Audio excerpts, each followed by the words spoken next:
प्रिय संस्कृत मित्राणी नमः संस्कृता सानिध्य साहित्य यूट्यूब के ऑनलाइन इस प्लेटफॉर्म पे आप सभी मित्रों का हार्दिक स्वागत अभिनंदन करते हुए आज हम उत्तर रामचरितम महाकवि भवभूति विरचित 7 अंकों वाला या करोड़ प्रधान 10 नाटक जो है आज उसके मंगलाचरण को हम लोग देखेंगे। पढ़ना तो चूंकि हमें तृतीय अंक है, लेकिन किसी भी काव्य को शुरू करने से पहले सब अपने इष्ट की आराधना करते हैं। वैसे ही यह जो नाटक है इसको शुरू करने से पहले हम लोग जो मंगलाचरण होता है उस पर हम लोग चर्चा करते हैं।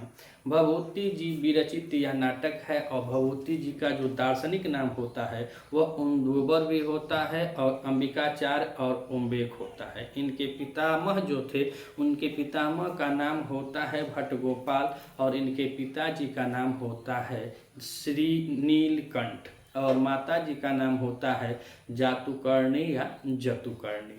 भवभूति जी के 2 गुरु होते हैं। एक गुरु का नाम जो होता है ज्ञान निधि होता है और जो दार्शनिक गुरु माने जाते हैं कुमारिल भट्ट को माना जाता है। इनके यह गुरु थे और इनका जन्म स्थान अगर देखा जाए तो जन्म स्थान यह दक्षिण भारत का पदमपुर नगर माना जाता है। और इनके गोत्र की बात करें तो इनका काश्यप गोत्र था और अगर जाति की बात करें तो यजुर्वेद शाखा के अंतर्गत जो तैत्रीय शाखा पाठी के यह ब्राह्मण थे महाकवि भवभूति जी। और इनके आश्रयदाता जो होते हैं आश्रयदाता व कन्नौज के राजा यशोवर्मा होते हैं। और इनका समय देखा जाए तो इनका समय 650 ईस्वी से 750 ईस्वी के मध्य माना जाता है, यानी 7वीं शताब्दी का उत्तरार्ध भाग ही इनका समय था।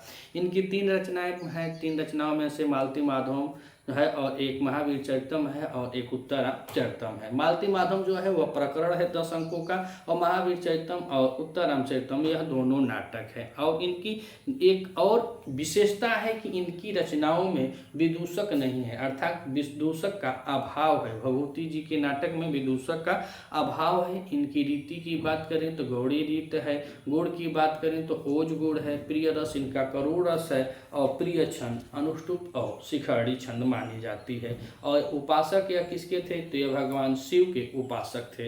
इनकी उपाधियां भी है पदवाक्य प्रमाणज्ञ वस्यवाक्य है और परिणत प्रज्ञ है, शिखड़ी कवि है और निर्गलत तरिंगड़ी जो क्षेमेंद्र द्वारा शिखड़ी कवि को मानते हैं। शिखड़ी कवि यानी शिखड़ी छंद की प्रशंसा में कही गई है। यह आज हम लोग उत्तर रामचरितम को देखते हैं। उत्तर रामचरितम का मंगलाचरण का हम लोग आज वाचन करेंगे, लेकिन उत्तर रामचरितम में कुछ मुख्य बातें क्या हैं उसको हम समझ लें कि उत्तर रामचरितम इसकी विधा के अगर प्रश्न में आए कि इसकी विधा क्या है तो यह नाटक है। कितने अंकों का है तो यह 7 अंकों का है। प्रधान रस क्या है तो करोड़ रस प्रधान यह नाटक है। और इसका उपजीव्य वाल्मीकि रामायण को माना जाता है। वाल्मीकि रामायण में कौन सा है तो उत्तरकांड, अर्थात भगवान जब लंका से जीत कर आते हैं, जीत कर आने के बाद जब उनका राज्याभिषेक होता है उसके बाद की घटना इसमें वर्णित की गई है। और यह वाल्मीकि रामायण इसका उपजीव्य है। और दूसरी चर्चा इसका पद्म पुराण के पाताल कांड में प्राप्त होता है। इसमें प्रथम अंक की चित्र विधि योजना है और तृतीय अंक में छाया अंक है और सप्तम अंक में गर्भ नाटक है। और पूरे मंगलाचरण में द्वादशी पद नांदी है, यानी कौन सा नंदी है 12 पदी नांदी कहलाता है यह इनका मंगलाचरण। और इनके मंगलाचरण में अगर देखा जाए तो मंगलाचरण करें इसके पूरे नाटक में उत्तर रामचरितम जो पूरा नाटक है इसमें कुल पुरुषों जो पुरुष पात्र हैं तो कुल पुरुष पात्रों की संख्या 19 है और कुल स्त्री पात्रों की संख्या 11 है। और जो मात्र नाम भर लिया गया है जिसको अभी दर्शाया नहीं गया है तो नाम मात्र इसमें 6 पात्र मिलते हैं जिनका बस केवल नामो उल्लेख है। जैसे वशिष्ठ का है और वशिष्ठ रघुकुल के कुलगुरु होते हैं उनका नामो उल्लेख है। शत्रुघ्न जो है उसका भी नामो उल्लेख है। श्रृंग ऋषि जो दशरथ के दामाद होते हैं और शांता के पति होते हैं इनका भी नामो उल्लेख है। जो शांता भगवान राम की बहन मानी गई है उसका भी नाम उल्लेख है। एक लवण है राक्षस जो मथुरा का था वो अलवड़ासुर कहा जाता है, वह लौट सूर्य जो था वो उसका भी नाम उल्लेख है और गोदावरी का भी नाम उल्लेख है। कुल श्लोक उत्तर रामचरितम में 256 श्लोक हैं। अगर छंद की बात किया जाए तो कुल 19 छंदों का प्रयोग है। अनुष्टुप छंद में यह 24 श्लोक हैं, शिखरी छंद में 30 श्लोक हैं, वसंत तिलका छंद में 26 श्लोक हैं और शार्दुल विकृत में कुल 25 श्लोक हैं। ऐसे देखा जाए तो इसमें 19 छंदों का प्रयोग किया गया है और 256 श्लोक हैं। उत्तर रामचरितम में अगर अलंकारों की बात आए तो इसमें कुल अलंकार 38 है और उत्तर रामचरितम में प्रयुक्त जो नदियां हैं तो तमसा है, मुरला है, सरस्वती है और गोदावरी है। इतना इसका हम लोग मतलब सारांश जो है जो सामान्य तौर पे हम लोग यहाँ पे जान लेते हैं। क्योंकि इतना अच्छा डिजिटल बोर्ड वगैरह कुछ है यो नहीं है और उतनी व्यवस्था नहीं है, उतना बैठाने में उतना सब करने में 4-5 लाख रुपया लगेगा तो 5 रुपया है ही नहीं, तो 5 लाख कहाँ से लगाएंगे। तो इस तरह से हम बता दिए हैं जो परीक्षा में मुख्य प्रश्न पूछे जाएंगे जो आएगा, तो आप चाहते हैं तो आप नोट भी कर सकते हैं। इसमें जो कहा जाता है कि प्रथम अंक, तो प्रथम अंक का नाम चित्र दर्शन होता है जिसमें कुल 51 श्लोक होते हैं। द्वितीय अंक जिसको पंचवटी प्रवेश कहा गया, जो 12 वर्ष बाद की घटना है पंचवटी में, जब वह दांडेकरण में आते हैं शंभुक का वध करने के लिए, तो शंभुक ऋषि के वध के बाद यह सीधे भगवान राम पंचवटी में पहुंचते हैं। तो द्वितीय अंक में होता है पंचवटी प्रवेश, अर्थात द्वितीय अंक का नाम है पंचवटी प्रवेश जिसमें 30 श्लोक है। और तृतीय अंक जिसको छाया अंक है, यूपी टीजीटी और एलटी में विशेष रूप से हमको पढ़ना वही है, तो उसमें हमको छाया अंक जो माता सीता छाया रूप में रहती है, तो छाया अंक में कुल 48 श्लोक है। चतुर्थ अंक को कहा जाता है कौशल्या जनक योग और कौशल्या जनक योग में कुल 29 श्लोक हैं। और पंचम अंक को कहा जाता है चंद्रकेतु और लव का युद्ध जिसमें जृंभक अस्त्र का प्रयोग किया गया। बहुत इंपॉर्टेंट चीज है जिसमें जृंभक अस्त्र का प्रयोग किया जाता है। कहीं कहीं इस अंग को कुमार विक्रम भी कहा जाता है, कुमार विक्रम, और यह जृंभक अस्त्र का प्रयोग है। और इसमें अर्थात 5वें अंक में कुल 35 श्लोक हैं। छठे अंक में युद्ध का वर्णन है जिसको कुमार प्रात्यभिज्ञान भी कहा जाता है, कुल 22 श्लोक हैं। और 7वें अंक को गर्भांक अंक कहा जाता है जिसको गर्भांक का सम्मेलन में कुल 21 श्लोक हैं। इस प्रकार से कुल श्लोकों की संख्या देखा जाए तो 256 श्लोक उत्तर रामचरितम में। सबसे महत्वपूर्ण बात यह है कि इसमें वैदर्भी रीत है और गौड़ी रीत है। प्रश्न में आज पेपर में आया हुआ प्रश्न है कि मणिकांचन संयोग है, मणिकांचन संयोग कहा जाता है। इसमें गौड़ी और वैदर्भी दोनों रीतियों का प्रयोग महाकवि भवभूति जी के द्वारा किया गया है। वैदर्भी के जहाँ करते हैं वहाँ करुण रस और सामान्य वर्ण किए हैं, जहाँ पे करुण रस खूब भरे हुए हैं और सामान्य वर्णन किए हैं वहाँ उनका वैदर्भी रीत होती है, गुण प्रसाद और ओज माधुर्य होता है। लेकिन जहाँ पे वह युद्ध का वर्णन किए हैं, जैसे यहाँ पे बता रहे हैं कुमार विक्रम में युद्ध हुआ था, चंद्रकेतु और लव का जो युद्ध होता है जिसमें जृंभक अस्त्र का प्रयोग किया जाता है।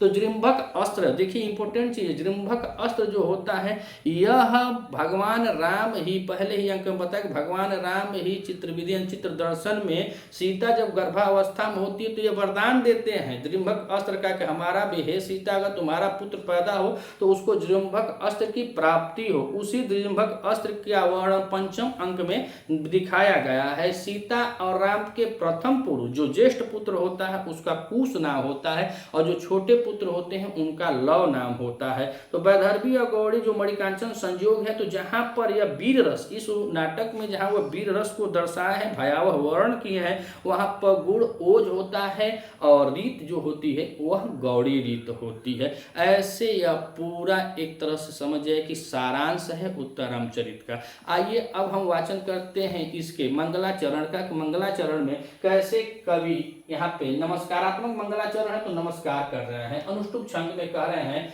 इदं कविभ्य पूर्वेभ्यो नमो वाकं प्रशास्महे बिंदेम देवता वाचम म्यामृता आत्मनः कलाम। कह रहे हैं कि इदम कविभ्य पूर्वभ्यो नमो वाकम प्रशास्महे बिंदेम देवता वाचम अमृतः आत्मनः कलाम। अब इसमें अब कवि जी कह रहे हैं पहले कि पूर्वेभ्यो कविभ्यो नमः वाकम, अर्थात अपने पूर्ववर्ती कवियों की, और नमः के योग में हम सब जानते हैं कि नमः के योग में चतुर्थी विभक्ति लगती है। तो कह रहे हैं कि नमः वाकम, अर्थात तो वह कह रहे हैं कि पूर्वेभ्यो कवियों, अर्थात जो हमसे पूर्व कवि हैं, अर्थात कुछ विद्वानों का यह मत है कि वह मात्र वाल्मीकि को ही नमः करते हैं, कहें कि वह आदि कवि हैं, और कुछ विद्वान यह कहते हैं कि वह वाल्मीकि का, व्यास जी का, कालिदास जी का, अश्वघोष इत्यादि जो उनसे पूर्ववर्ती कवि हैं सबका प्रणाम करते हुए कह रहे हैं कि पूर्वेभ्यो कविभ्यो नमो वाकम, अर्थात मैं सबका नमस्कार करता हूँ। जो मुझसे पूर्ववर्ती जो कवि हैं मैं उन सबका नमस्कार करते हुए कह रहे हैं कि ईदम ईदम प्रशासमहे, मैं ऐसी प्रार्थना करता हूँ। अपने पूर्ववर्ती कवियों को नमस्कार करते हुए ईदम प्रशासमहे, मैं ऐसी प्रार्थना करता हूँ। अब कैसी प्रार्थना करते हैं तो नीचे की लाइन में बता रहे हैं। तो कह रहे हैं कि आत्मनः कलाम, आत्मनः कलाम, आत्मनः कलाम अर्थात पूर्ण रूप से परम ब्रह्मा के द्वारा जो उसकी कला है, जो परमात्मा का कला स्वरूप है, तो आत्मनः कलाम अर्थात जो पूर्ण ब्रह्म है, परमात्मा का जो कला स्वरूप है। और कौन कला स्वरूप है तो कह रहे हैं कि अमृत वाचम देवता बिंदेम, जो अमृत मतलब इसलिए कहा जाता है कि यहाँ पे अमृत जो वाणी है, अमृत योग्य जो वाणी है, अमृतमय जो वाणी है, ऐसे वाचम, ऐसे वाग देवी को बिंदेम, प्रार्थना कर रहे हैं कि वैसी वाणी की देवी को मैं प्राप्त कर सकूं। यह इसमें पहले मंगलाचरण करते हुए यह महाकवि भभूति जी कहते हैं। इसमें पेपर में प्रश्न पूछा गया है कि कौन सा ऐसा मंगलाचरण है जिसमें अपने पूर्ववर्ती कवियों को नमन किया गया, तो उत्तर रामचरितम का ही ये मंगलाचरण है। इसमें भभूति जी अपने पूर्ववर्ती कवियों को नमन करते हैं, कहते हैं कि पूर्वेभ्यो कवियो नमः कविभ्य नमो वाकम, अर्थात मैं अपने पूर्ववर्ती कवियों को नमस्कार करते हुए ईदम प्रशासमय यह प्रार्थना करता हूँ कि आत्मनः कलाम, परम ब्रह्मा का जो कला स्वरूप, जो अमृत वाग, जो वाग रूप देवी है, जो वाग देवता को कह रहे हैं कि वाग देवता को बिंदेम प्राप्त कर सकूं, ऐसी देवी को प्राप्त कर सकूं, ऐसी वाणी को, ऐसी ओज को प्राप्त कर सकूं, इसलिए वह नमस्कार करते हैं। आइए अब इसकी हम व्याकरण टिप्पणियों को भी देखते हैं। तो पहले हम शब्द उठाते हैं उत्तर रामचरितम से ही। उत्तर रामचरितम की बात करें तो यहाँ पे आता है कि रामस्य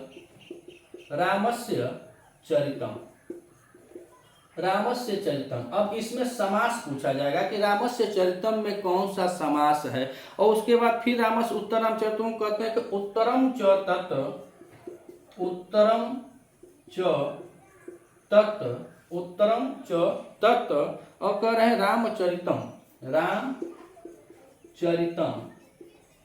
रामचरितम, उत्तर रामचरितम, इसमें कौन सा समास है। और तीसरे ऑप्शन पे ऐसे ही पेपर जा मिलेगा, अगर आपके पास अगर कपिल देवी श्री कपिल द्विवेदी जी की अगर पुस्तक है तो उसमें साफ साफ दिखाई देगा कि यहाँ पे कैसे कैसे कर रहे हैं। और उसके बाद फिर लिखे हैं कि उत्तरम राम, उत्तरम राम चरितम अस्मिन् तत्, चरितम यस्मिन् तत्। अब इसमें भैया समझना ही है कि कौन कौन सा समास है। पहले उत्तर रामचरितम में समझें तो पहले कह रहे हैं कि उत्तर रामस्य चरितम, और रामस्य चरितम में देखा जाए तो षष्ठी तत्पुरुष समास है। कौन सा है? तत्पुरुष समास है, षष्ठी तत्पुरुष समास है कि राम का चरित। अब हम बात करें चरितम की, तो चरितम जो होता है इसमें उत्तर रामचरित, चरित और हमारे संस्कृत साहित्य में बताया जाए चरित और चरित्र में अंतर होता है। चरित्र का मतलब यह होता है कि किसी के जीवन की व्यथा को कहना या किसी के जीवनी को लिखना, वह चरित्र कहलाता है। बताया जाता है कि दोनों में बहुत अंतर होता है, और दोनों में अंतर होता है कि जीवनी या जीवन चरित्र अर्थात जो होता है वह चरित्र के अंतर्गत आता है, और जो चरित्रवश होता है तो जो चरित्र होता है वह आचरणशील के अंतर्गत आता है। यहाँ पे आचरण की बात नहीं की गई है। चरित्र मतलब भगवान राम के बाद की जो कहानी है, उत्तर माने बात, तो अगर भगवान राम की जो कहानी है उसको बता रहे। तो इस चरित का मतलब कहानी होगा, यानी कि भगवान राम की जीवन वृत्तांतों से जुड़ी कथाएं हैं, कहानी है, यह इसमें बताया गया है। तो पहले रामस्य चरितम में कौन सा है, तो षष्ठी तत्पुरुष समास है। और यहाँ पे देखा जाए उत्तरम च तत् रामचरितम, उत्तरम रामचरितम, तो उत्तर रामचरितम हो गया है। तो यहाँ पे कौन सा समास हो जाएगा, तो यहाँ पे कर्मधारय समास होता है। कौन सा समास होता है, कर्मधारय समास होता है। उसके बाद कह रहे हैं कि उत्तरम रामचरितम यस्मिन् तत्, तो उत्तरम रामचरितम अस्मिन् तत्, इसमें कौन सा समास है, इसमें बहुव्रीहि समास है। कौन सा समास है, बहुव्रीहि समास है। तो हम लोगों ने क्या देखा कि उत्तर रामचरितम से जितने प्रश्न बनते हैं उस पे हम लोगों ने चर्चा किया। एक प्रश्न और बनता है कि उत्तर रामचरितम में प्रत्यय कौन सा है, उत्तर रामचरितम में प्रत्यय कौन सा है, इसमें अड़ प्रत्यय बतलाया गया। कौन सा प्रत्यय है, अड़ प्रत्यय है। उत्तर रामचरितम में प्रत्यय पूछा जाए तो अड़ प्रत्यय है। तो देखिए यहीं पे हमारा 3-4 सवाल बन गया। रामस्य चरितम में षष्ठी तत्पुरुष समास है, उत्तरम रामचरितम उत्तर रामचरितम में कर्मधारय समास है, और उत्तरम रामचरितम यस्मिन् तत् में बहुव्रीहि समास है, और उत्तर रामचरितम में अगर प्रत्यय की बात की जाए तो यहाँ पे अड़ प्रत्यय है।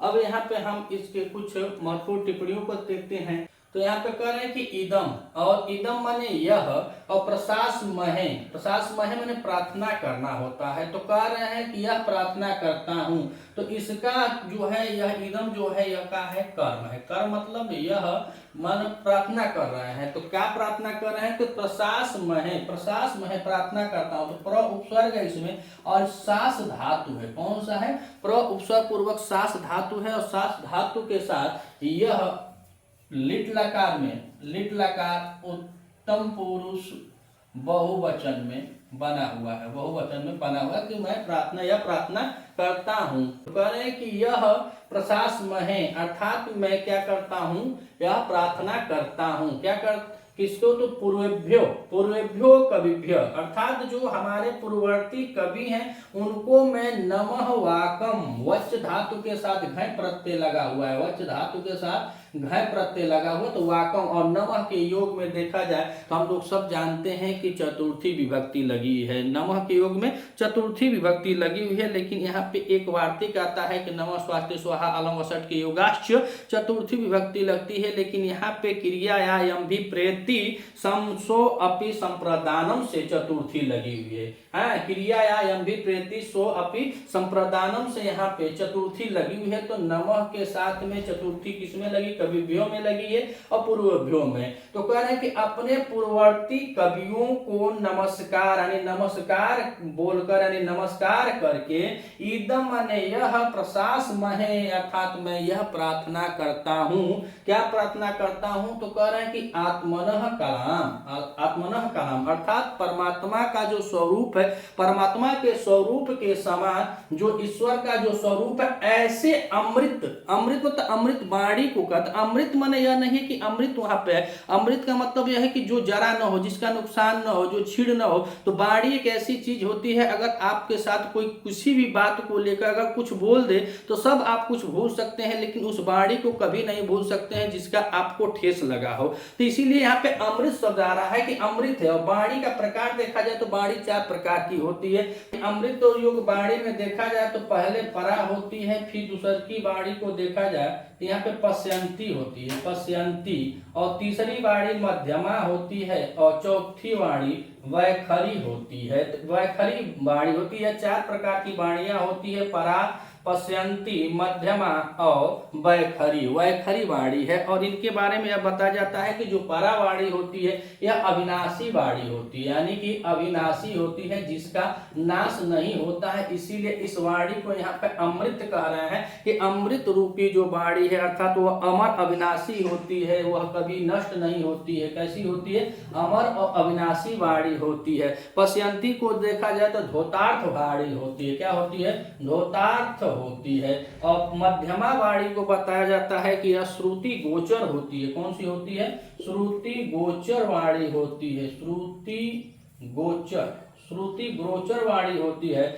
और वैखरी वाणी को बताया जाता है कि शब्द निरुपत्ति होती है। क्या होती है, शब्द शब्द निरूपत्ति, शब्द निरूपत्ति वाणी होती है। तो यह 4 प्रकार के हमारे संस्कृत साहित्य में वाणियों को बतलाया गया है कि पहली वाणी जो अजर अमर होती है, अमर अविनाशी होती है, उसको क्या कहते हैं, परा कहते हैं। दूसरी जो धोतार्थ होती है उसको पश्यंती कहा जाता है। तीसरी जो श्रुति गोचर होती है उसको मध्यमा कहा जाता है, और शब्द निरूपत्ति को वैखरी वाणी कहा जाता है। तो ऐसी परा यानी अमृत योग्य, ऐसी अमृत वाणी, वाचम माने वाणी के, और यहाँ पे करें देवता, देवता ऐसी अमृत वाग युक्त जो देवी हैं। और देवता में देखा जाए तो इसमें पहले देव शब्द होता है। देव जो होता है उसमें हम तल प्रत्यय करते हैं। जब तल प्रत्यय करते हैं तो तल प्रत्यय के साथ इसमें शब्द क्या बनता है, देवत बनता है। पहले यह शब्द क्या बनता है, देवत बनता है। लेकिन जब देवत के साथ देवत यहाँ पे करेंगे क्या, देवत, और देवत में जब हम टाप प्रत्यय करते हैं स्त्रीलिंग लगाने में, यानी स्त्रीलिंग बनाने के लिए,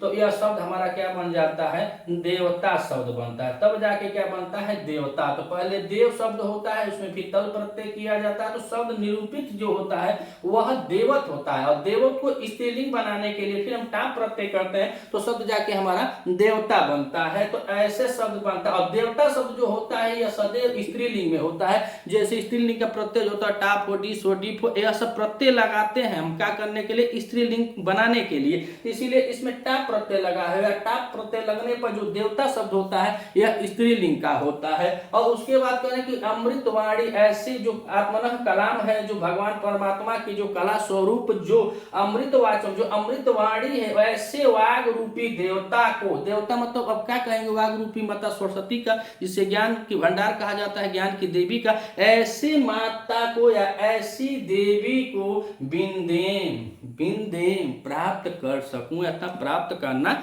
चाहते हैं। अब प्राप्त करना चाहते हैं तो इसमें विद धातु है। कौन सी धातु है, विद धातु है। और विद धातु देखिए 4 जगह प्रयोग होता है। यहाँ प्राप्त के योग में है कि प्राप्त करना चाहते हैं, तो विद धातु है। विद धातु के साथ यहाँ पे अगर देखा जाए रूप, तो यह विधिलिंग में रूप चलता है। इसका विधिलिंग है और उत्तम पुरुष बहुवचन में है। उत्तम पुरुष बहुवचन की क्रिया लगी है कि विधिलिंग, अर्थात मुझे चाहिए, अर्थात तो प्राप्त करना चाहते हैं कि मैं ऐसी वाणी को प्राप्त कर सकूं। तो कहे कि इदम कविभ्यो पूर्वभ्यो नमो वाकम प्रशासम है, अर्थात मैं अपने पूर्ववर्ती कवियों को नमस्कार करके, नमः के योग में चतुर्थी विभक्ति लगी, अवज के साथ मैं प्रत्यय किया तो नमो वाकम, मैं अपने पूर्ववर्ती कवियों को नमस्कार करके इदम प्रशासम है, अर्थात मैं यह प्रार्थना करता हूं कि विंदेम देवतां वाचम अमृता आत्मनः कलाम, जो भगवान ईश्वर का जो स्वरूप है, जो सरल स्वरूप, जो वाणी है, उस वाणी रूपी देवी को प्राप्त करना चाहता हूं। विंदेम अर्थात मैं उसको प्राप्त करना चाहता हूं। ऐसी देवी से वो प्रार्थना कर रहे हैं, अपने गुरुओं को मान रहे हैं, अपने पूर्ववर्ती कवियों से प्रार्थना करते हुए कह रहे हैं कि मैं ऐसी देवी को, ऐसी वाग देवता को मैं प्राप्त करना चाहता हूं। यह हमारा था मंगलाचरण। क्लास कैसी लगी आप कमेंट करके बता सकते हैं। इसके बाद हम फिर से अपना तृतीय जो अंक लगा हुआ है छायांक, उसके श्लोकों पर हम लोग चर्चा करेंगे। मिलते हैं अगले वीडियो में, तब तक के लिए नमः संस्कृता।